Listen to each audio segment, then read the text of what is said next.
individual na nag-exert ng effort. Sumusuporta palagi po. Simula noon hanggang ngayon, hindi bumitaw sa atin. So, nararapat na naman po siguro na bigyan po sila natin ng reward dahil sa kanilang support sa atin. So, umpisa na po natin. Pilipinas One Guardians Incorporated, POGI. Ship Registration Certificate Number 2024-020-137751-05. Certificate of Appreciation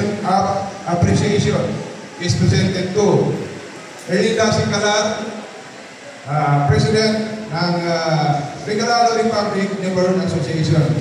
Dito po sa Peru. With heartfelt appreciation of your unselfish support, together with your association to the organization during the launching of Pilipinas One Guardians Incorporated. Given the 17th day of March 2024, Barangay Fairview Complex, Dalia Avenue, Fairview, Quezon City, National Capital Region. Signed, Second Lieutenant Teodoro FGMF Tariq Fernandez, retired, Chairman of National Legislative Board.